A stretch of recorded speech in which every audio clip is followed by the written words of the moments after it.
our Tony Stark has never actually been Tony Stark. He's always been Victor Von Doom. And I know a lot of you are going to hop on me for this theory, but it's actually not a theory. There's a lot of evidence pointing to the fact. The Russo brothers said that only Robert Downey could play this role. I mean, come on, that's like hint number one, big time. Only Robert Downey could play this role. Why? Why could only Robert Downey be Doctor Doom? Now, when Tony Stark in Endgame goes back in time and talks to his father, and his father tells him that his wife is expecting a child, it surprises Tony because if you look it up, the date in which he says that he is expecting is completely off to when Tony Stark is actually born. And we all know in the comics that Tony Stark has a brother that he never knows about until later on, which I think that this may be alluding to. But the thing I think it's more alluding to is the fact that I believe that Tony Stark was adopted and his original name was Victor Von Doom. And He Who Remains from Loki season 1 is the reason why.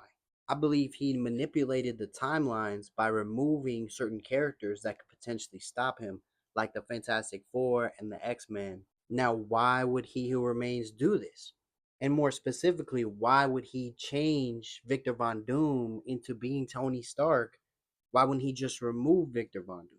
And for that, I'm not too sure. I think maybe he couldn't remove him or he had to do this for a certain reason. But I think that goes into the Russo brothers' point in when they said that in this film, Doomsday, they want to challenge the audience. They want to make the audience think a little bit. And I think that they will explain to us maybe why this occurred and why He Who Remains decided to do this.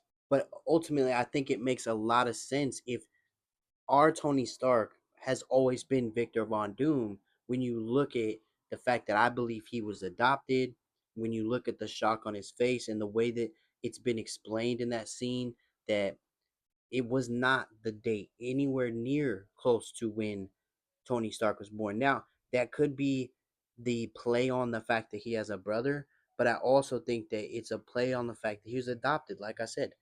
And when he says, I am Iron Man in the end of Endgame, I think they were foreshadowing the fact that, yes, that version is Iron Man, but it's funny because he's also Victor Von Doom. But I also think this is Marvel's way in softly rebooting the Iron Man character without completely, you know, throwing the fans off. Because if they just threw in after Secret Wars, like if there was just all of a sudden a new Tony Stark, new actor and everything, I think a lot of fans would not be happy about that.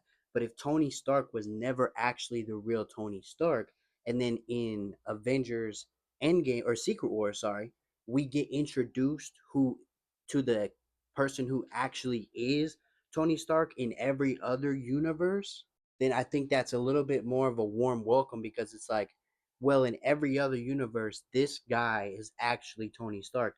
It's just so happened that it hasn't been for us. But going forward after Secret Wars, he will be our Tony Stark. So I assume that they'll bring in a younger actor. I would guess Jacob Elordi or someone along those lines. I've seen Brad Pitt being eyed for a major role. It could be Brad Pitt, but I think that's gonna be their way of writing it in a way to make that to challenge the fans, but also kind of warm up to the fact that there is another Iron Man and that there will be another Iron Man going forward after Secret Wars. So what do you guys think about that? Make sure you guys like, subscribe for more content like this.